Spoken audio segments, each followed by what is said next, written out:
Welcome to Loaders to Wahakala. I'm here with Matthew Hominick, who's going to throw a few words of wisdom our way. Matthew, are you ready? I am ready, Mr. Chambers. Well, let me just ask you this. You made me watch that film after so many times, this Kill Bill film, after so many times of haranguing me to watch it. And I watched it. And so I want to know a few things about this thing. I mean, what are we supposed to get out of Black Mamba character? Are we supposed to side with her? Why? Why not? Go. Yeah, I think the one thing that we're supposed to get out of the character one is just that primal sense of vengeance. Mm-hmm.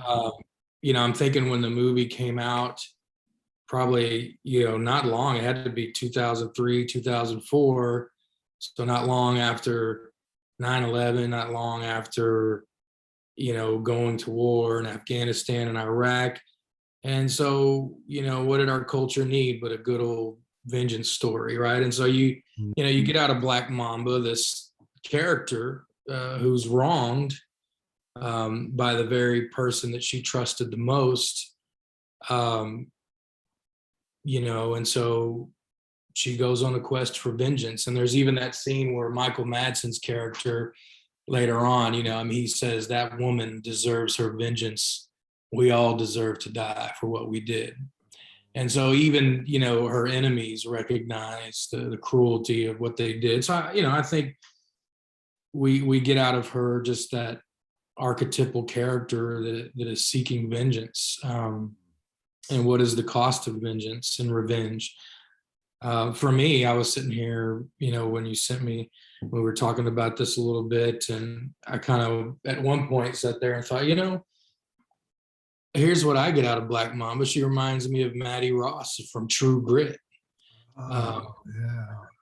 It's kind of the and two, there, and there's some questions that will lead us to this discussion later.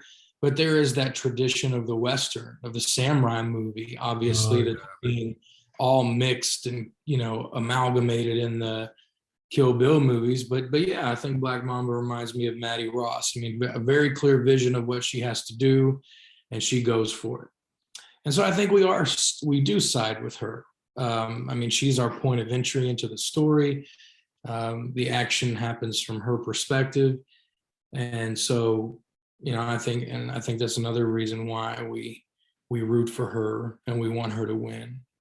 And also because, think of the matriarchal side of it, right? I mean, she's a woman whose baby was taken from her, right? The choice was taken from her. So there's even that primal instinct of guarding your young, guarding your children.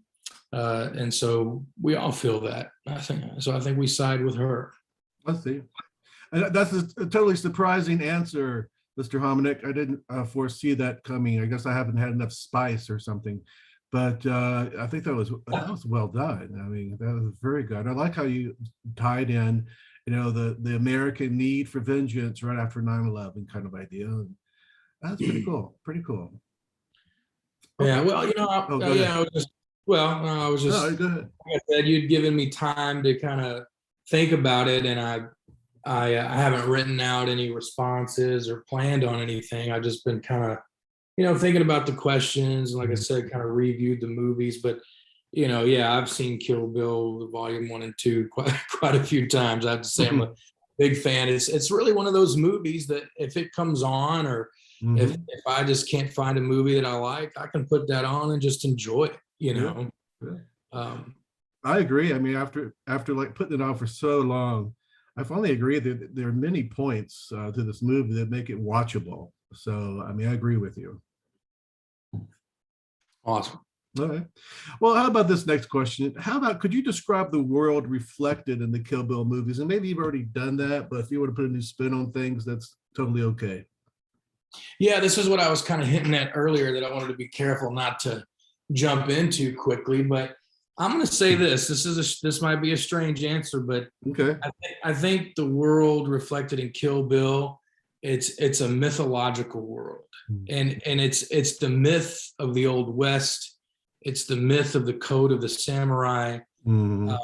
and it's the myth of criminality in the urban environment. And I guess what I mean by that is you see, you know, when I rewatch these movies, even in the score of the film, you might have part of the music beginning like you would hear in, you know, the Wu-Tang Clan movies or the Five Fists. And then as the score is progressing, it gets into this like Western motif where you get the Sergio Leone kind of, you know, good, bad, the ugly, for a few dollars more Western motif. And then it ends with a mixture of those, and then like a 70s kind of, you know, that criminal, you know, Dirty Harry kind of music in the background. And so I think that's the world that Tarantino's creating for us. It's the myth of how we view those different settings and time periods and even geographical locations, you know, in America. I mean, we, you know, even the old Western movies are mythical. You know, some of the most, if you know, people who rail about gun control nowadays, if they were to go back to the old West, they would not like it at all, because there was more gun control back then than there is now. I mean, people had to turn in their weapons before they went to town. The idea of, you know, two strangers or two men facing off in the middle of town in a shootout at dawn, that's a myth that we've created about the old West. And so I think Tarantino, you know, because of his appreciation for film, though, he's playing on those myths. And again, you know, think about this, right? We know that there weren't people just walking around towns historically in the old West with their 6-shooters calling people out on the street at dawn. But what does Tarantino do in the movie? There's these great scenes where when the bride is in Japan, she's walking around with her sword, but if you look, she's not the only one. There's other people with swords on their hips. Just like in an old Western movie, we see there, everybody's walking around with guns on their hips. And then even when she's flying in the airplane to go to Okinawa to visit the sword maker,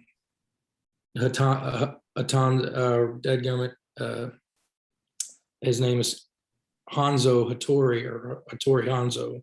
Hanzo's sword is what anyway, even when she goes to meet him, and then when she's flying from Okinawa to Japan, there are sword holders in the plane for people to put their swords. And if you get some of the other passengers, so I mean, I think it's a mythical world that he's created out of those traditions of the Western, the samurai movie, and the crime movie, and it persists like for a long time, until last week, as a matter of fact, until you gave me these questions and made me start thinking about these things, is throughout the whole movie, even through volume 2 until the end, every time they say the bride's name, they bleep it out. You know, she'll say her name and it goes beep, beep. Why in the world does he do that? Like, what? I've never really got it. But when you gave me these questions, you kind of made me think of it in a different light. And so I was watching it last week and I started thinking, wait a minute, like the Sergio Leone movies, The Good, the Bad, the Ugly, for a few dollars more. There's a third one in the trilogy. I can't remember what it is. But The Pale Rider, all that. Yeah. Clint Eastwood's character is nameless. He's never given a name. He's just the nameless man. And so I'm thinking, this is just my interpretation of it, that again, this is another, you know, trope from the Westerns that Tarantino is interjecting into this world of Kill Bill, where, you know, the bride, you know, she is this nameless force of vengeance. She's this nameless force, you know, that acts out justice. Anyway, that's kind of my idea regarding that. I'm pretty pleased that you said all that about the myth of the Western, myth of the samurai movie. It's exactly kind of stuff I get into in my little book there, as about the myth of the modern culture that sustains the, you know, dojo experience that people seem to love so much. And it's just that it's a myth. That's all there is to it. But you know, they're floated the idea, the archetypes are there, and the money comes in every month. So Right. Everybody pays their gym membership, their dojo membership. That's right. You got to pay up. But yeah, and to add to the, like you said, to add to that kind of idea, I know I spoke a lot about the Western tradition, and again, this is what made me think of, hey, this is like Maddie Ross. Nobody would give it credence that a 14-year-old girl right would travel on her own and seek out vengeance for her father, and seek out Tom Chaney, who murdered her father and took 2 gold pieces, blah, blah, blah. But it happened, right? That's kind of the beginning paragraph of True Grit, paraphrased. And, nobody would give it credence that a beautiful, blonde-haired, blue-eyed woman could go out and, be death incarnate, I mean, because you have that scene at the very end of Kill Bill Volume 2 where she's actually facing Bill, and he gives that beautiful, I mean, that's what I love, the movie, that Quentin Tarantino's dialogue, but when he gives that wonderful little talk about how he likes comic books and superheroes, and something about Superman always stood out to him, and it was that, Peter Parker, Barry Allen, they all wear costumes as superheroes to hide their true identity. But Clark Kent and Superman, they're the opposite. He wears a costume to hide who his true nature is, which is, a Kryptonian, which is Superman. And so it's like, he says, Clark Kent is Superman's indictment of humanity's clumsiness and weakness and inferiority. And he tells her, like, you're Superman, you are the supreme killer, right? This is why Vernetta Green says, I should have been named Black Mamba, bitch. But it's like, no, Black Mamba, that's the deadliest snake, right? That's the deadliest assassin, and it's in her blood, it's in her nature to be that way. And so, I find that interesting as well. And so, we don't give it credence that someone like her could dole out that much vengeance and that much death and be that much of a destructive force, but she does. And so you get those leading into, again, not just the Western, but also the samurai traditions of when she goes to meet Pai Mei, her teacher. I mean, this is very much in line with, every martial arts movie. No Retreat, No Surrender, Bloodsport. Like you said, that common trope of paying homage and paying coin to the dojo. You go get the secret training, get the secret wisdom. And she does that, right? And so Tarantino pays homage to that idea. And I find that interesting as well. And I will say that, in our current environment, where we have these clumsy movies like Captain Marvel, which is a decent movie, but it's so on the nose, the whole, empowered women empowered, and women should be empowered, and women should have equity and equality in society. But, when you have movies that preach, they no longer entertain. And that was a thing, people say, well, we need movies where women are empowered. We need movies that show women are in control and independent. And I always think of, there's Kill Bill, and it didn't have to preach. It wasn't punching you on the head, with the politically correct ideas, that we talk about a lot today. And I think that's more valuable, and it communicates the idea with more traction than a movie like Captain Marvel, which kind of ruins the message by dropping you over the head with it. Anyway, I actually tried to show Captain Marvel to some students, and they pretty much didn't care about it, so I didn't show it anymore. Oh wow! I was trying to make a little project, and that just didn't work. So better stick to Star Wars. Okay. Yeah. Okay. So this one comes very close to nicking the dojo president and vice president and the old nose here, we start talking about paper tigers. Could you consider the last question and apply it to paper tigers about how to please describe the world reflected in that movie? Yeah, of course, Paper Tigers for me is more grounded in reality. It's more grounded in our current day and age. And so, I see in that world though the continued traditions of, again, the secret wisdom. And I liked how, for the Sifu of the tigers there, he called them, his disciples, and so this very much, and I don't know, and you correct me if I'm wrong, this is your realm, but that seemed to me to be more of a westernization of the relationship between the Sifu and the student. But I might be wrong. I mean, what is that? Well, is there a word that's analogous to disciple, or is that right? That's usually chased around. That word disciple is usually chased around into very stringent Chinese kung fu communities.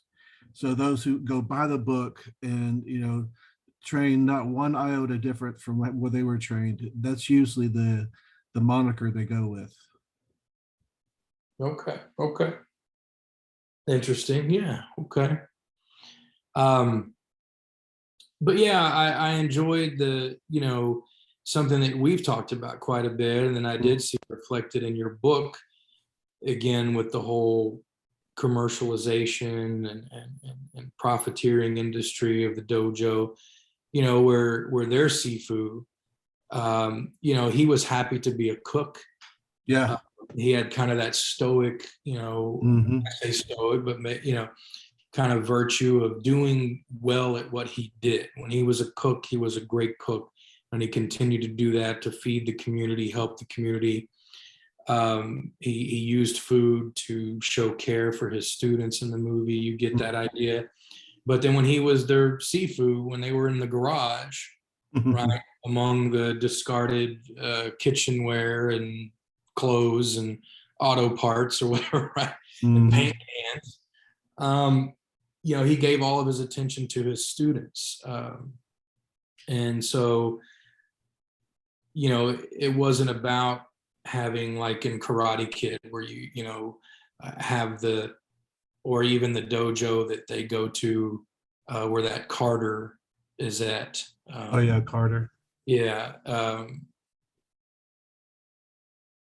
Where they have the whole Chinese symbols up on the wall. They have the, kind of shrines, and they have the lineage of their dojo and their masters all over the place, And so again, it's I liked that the Paper Tigers, their dojo was just, it was rustic. It showed that it's not about the environment you're in. It's about the mindset you're in and the way that you train. And I liked how when they, again, they didn't wear uniforms, they wore shorts and jeans and faded jackets, and they were known as the Tigers, and when they did the Benmo competitions, right, they were undefeated, even by Carter, who represents that kind of Western European trying to kind of colonize and adopt the Chinese ways or the Kung Fu ways, trying to speak the language, trying to communicate the wisdom. And again, that can be empty, Yeah. But it sells uniforms. It opens dojos. It pays the light bills. It brings students in. Got that right. So yeah. I liked how I loved the minivan, Oh, that was wonderful, wasn't it? The John, what was he called? Johnny Eight Hands? Was that his character? Yeah, I think so. I mean, just so fierce and such a warrior. and we see him driving around in a minivan, which is just, to me, right, is just one of the most emasculating vehicles for to drive around in. And believe me, I've driven some minivans. I've had Yeah, some me minivans. too. But you know what? I had some kids back there that were babies, so it was okay. Yeah. But he's got a grown kid. He's, divorced, split custody, so I thought that was an interesting choice. And so I liked that, it wasn't the glamorous kind of martial arts movie you get sometimes. Yeah.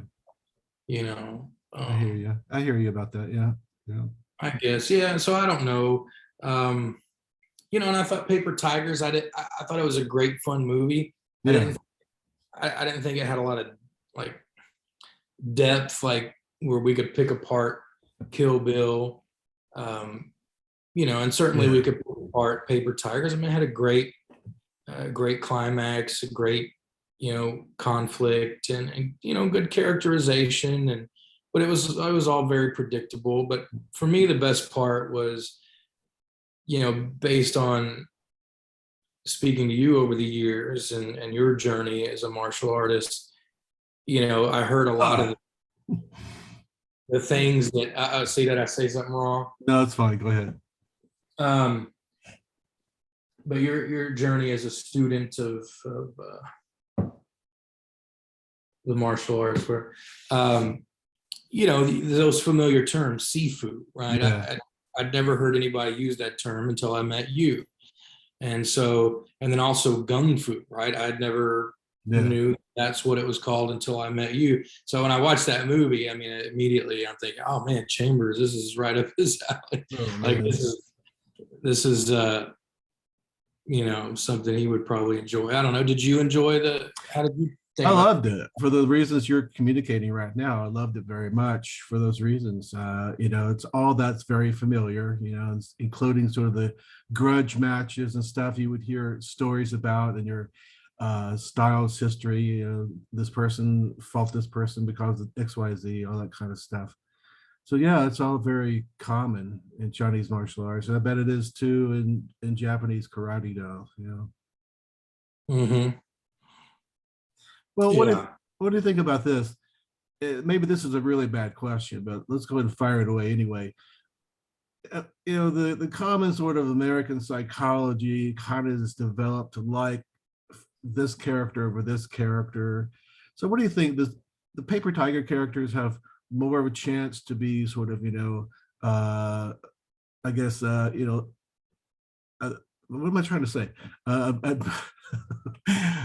Admired or perhaps even liked over like Black Mamba, or does she have an equal chance of rising to the top, right? I don't know. Really bad question. I apologize. Gotcha. Well, I think that again, because the movies are kind of in different worlds, or I think that the Paper Tigers obviously are very likable because they're very real. We've all achieved, some of us, right? It's a very common trope because it's reality, where we've all achieved some pinnacle of success or physical ability early on in life. But as we get older, time wears us down. Our bodies deteriorate, and we're not as fast as we used to be or want to be and can be. So I guess I can really sympathize with the Paper Tigers much more because they're more grounded and in reality. So I don't know if it's you like one better than the other. I mean, and again with Black Mamba and her name Beatrix Cato, when they finally do say it in Kill Bill, I mean, I think we like her too, because even the characters that she kills in some way respect and like her, and so I think we root for them all, and we like them all. I mean, I certainly do. Yeah. And I think with her, because again, there are those fantastic elements that are given to that Crouching Tiger, Hidden Dragon, kind of those types of movies where, she jumps up in the air and can sort of fly, and Right. things like that, okay, these are things that normal humans can't do. But those human aspects, the desire to avenge a loved one's death, the desire to avenge a wrong that's been done to you. I think we can all identify with those things. And certainly that's what we see in Paper Tigers. I mean, they want to avenge their Sifu's death when they find out that it was at the hands of some new unknown disciple. And again, just now that we're talking about this, what did that disciple have, right? He had that, like, they called it the death hands, death touch, Right. death fingers or whatever. Yeah. And it was kind of like this, punch. And I'm like, again, there's that tradition again, because, all the way go back to, like some of the other movies, like Ip Man, even, and different things. There's this secret technique. Yeah. That or even the Kung Fu Hustle. The Buddhist, the Buddhist palm, right? Mm-hmm. So there's always this secret technique that is only passed to those who are worthy. And so you have, are those who are deemed worthy. Maybe they're not, right? Because then again, you have Beatrix Cato at the end. How does she defeat Bill? Well, with that, 5-finger exploding heart palm technique. Right? So, it's like Paper Tigers continues that, idea, that trope, and maybe even a nod to Kill Bill. I don't know. Or, well, again, Kill Bill's given a nod to those others, so, again, it's all part of that tradition. Mm-hmm. But, so I guess I would like them equally, I like them. So, yeah. Well, what about, you kind of brought us to the edge of the next question, and I'm going to take the two questions really and combine them to one. What about suffering, and how does it play a role as perhaps as a character motivation tool, or a plot device in Kill Bill and Paper Tigers? Okay. Yeah. Well, definitely in Kill Bill, there's a lot of suffering, and I guess it works as a motivator, and it works as, kind of a cathartic moment for the protagonist, for the bride. I mean, so for her, from the bride's perspective, I think suffering is a means to action.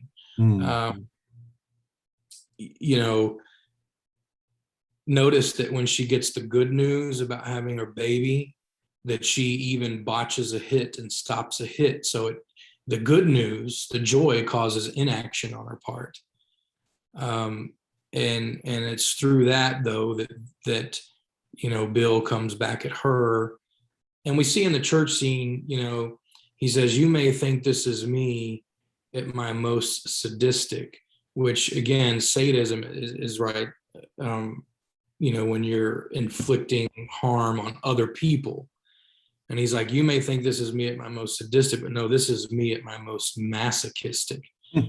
So, because he was in love with the bride, and that was his baby. So he's saying, "Look, I'm doing this, but I'm really hurting myself more than I'm hurting you." And so there's that sense of, his suffering came back on him and inevitably led to his death. But for the bride, it was the beginning, her suffering, it was the beginning of her quest for vengeance. And we see that even as she battles, she's not left unscarred. I mean, she comes away with cuts and black eyes and limping and stab wounds. And when she fights Oshi Rin, she gets her back sliced up pretty good.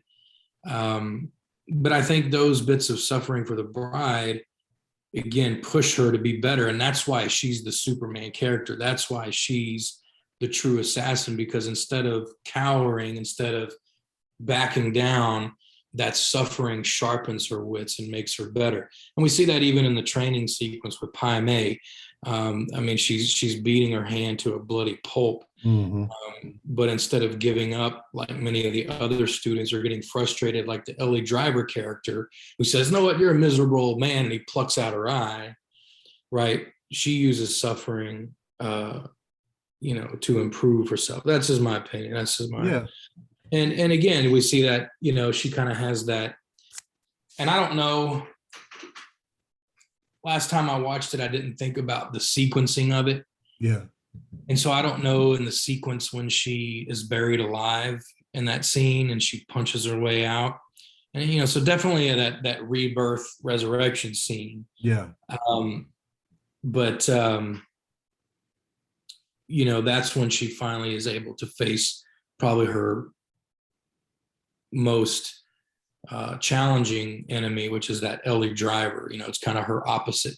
Yeah. And once she rises from that, she's able to defeat her.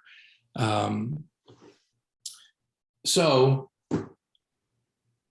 I think too, for the characters and Paper Tiger, suffering, especially for the main character, Johnny Eight Hands, I think suffering caused him to fear a little bit. It caused him to retreat into, Mm-hmm. domesticity, and where he's, now he's an insurance adjuster, I believe, Mm-hmm. is what is, where he's assessing risk instead of taking risk. He's assessing them and protecting himself from them. And so I never made that connection, so that's perfect. Us talking about it just kind of brings it out. But yeah, I noticed that he was, I remember him saying something about it. It's what he does. He calculates risk, and so yeah, I think for suffering, until he's ready to face it, and face the suffering within himself and the fear within himself, that's when he's able to conquer, this other guy. I can't remember the main bad's name Yeah, I can't remember it either right now. But the new disciple, right, that learned the death finger technique, and but it was only when kind of that idea. It's not our enemy that defeats us; it's ourselves. Mm-hmm. If we doubt ourselves, if we think that the suffering could be too great and we can't take it, then that's what's going to happen. We're already defeated. Yeah. And so I think that's how suffering plays a role in those movies. Okay. Well, that's a good answer. How about this one? We're down to like 2 last questions, so we'll see what we can get out of them. Kill Bill liked armed characters. I noticed that. What case is being made here, do you think? Like you talked about earlier, even on the airplane, there were what was this, holders for the swords and the chairs or something? Yes. What do you think what's going on here with that, the armed sort of device? Mm-hmm. Well, I think, again, not only like tying back to what we discussed earlier, it plays into giving homage to that, Western trope where every cowboy walking into the saloon or going anywhere on the stage, they've got their 6-shooters on their sides. But I think, and again, correct me if I'm wrong, this is more in your domain, but right, martial, right? I mean, this is literally, right, martial literally ties and means warfare, doesn't it? You bet. So, throughout history, when we've seen great battles, and every great battle throughout history, right? I mean, there is weaponry. Yeah. And so, are you trying to tell me nobody ever used their hands in war? It's like, okay, unarmed legion, go. Right. And so, I want to be careful with that because obviously, yes, I think throughout human history, until we, it's like that scene from 2001: A Space Odyssey where they Yeah. throw up the bone and he grabs it and realizes, oh man, I could brain somebody. I can knock somebody out with this thing, right? There's our first tool, right?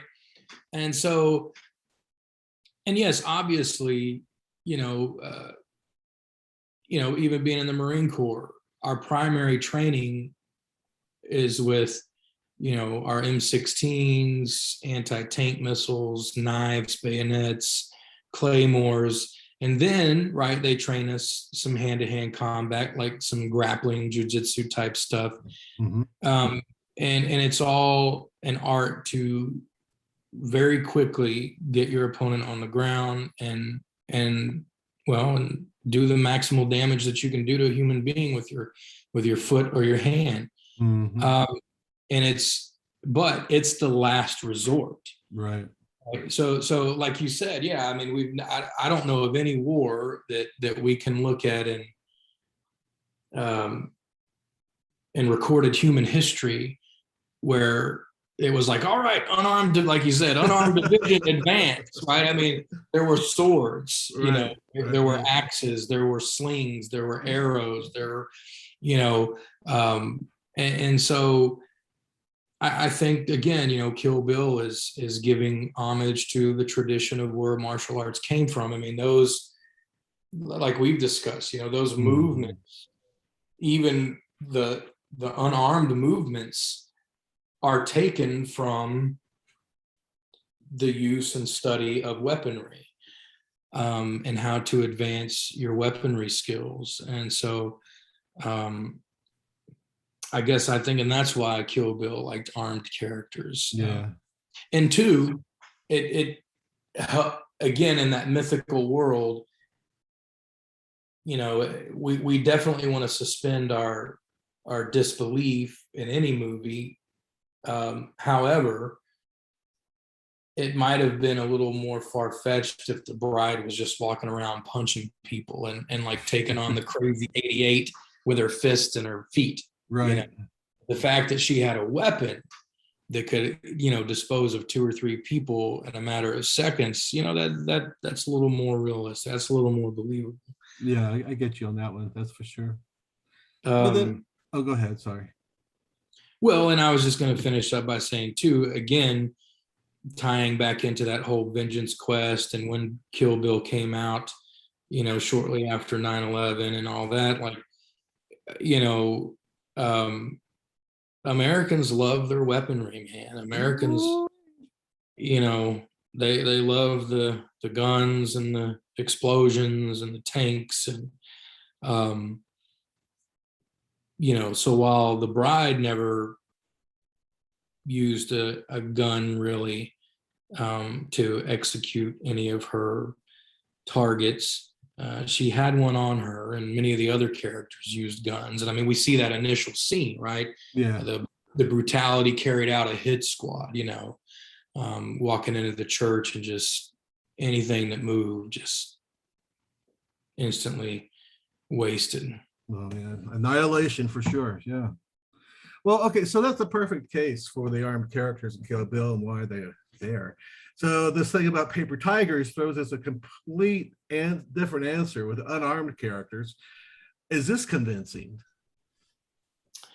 Yeah, I think so because again, in Paper Tigers, you had that Benmo style, which was the single hand-to-hand combat. Now, and there were a few scenes where I believe it was Carter, Yeah.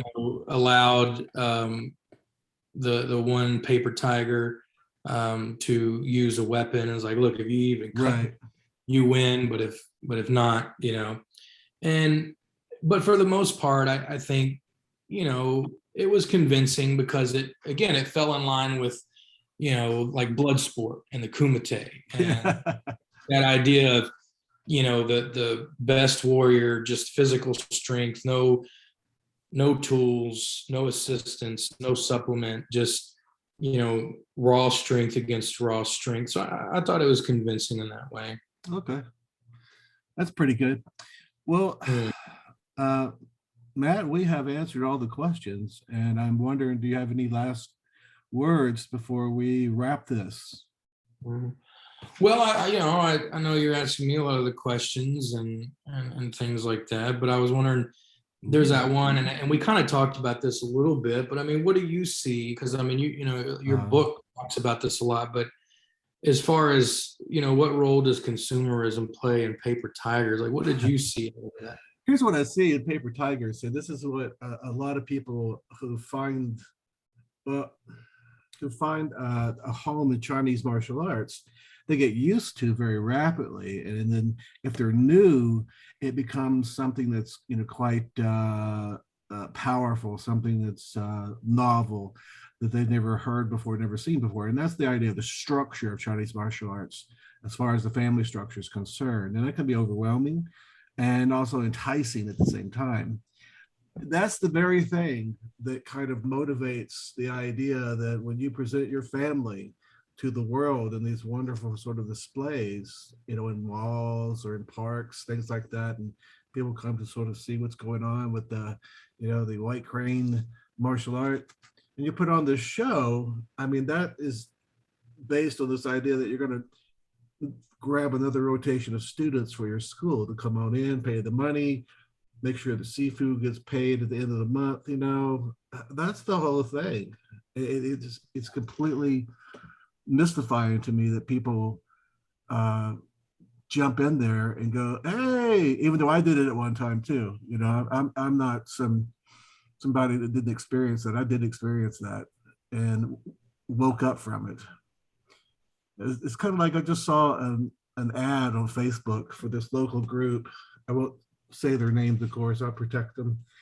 But it seems like they were presenting a document that said the town of Fort Smith had declared their school to be the #1 karate school in the River Valley. And they had some, Arkansas Democrat sort of sigil was on the bottom of it, and a couple others I didn't recognize. To me, this sounds like some type of dishonesty at work. I didn't, for example, I didn't know that we had that contest running. Right.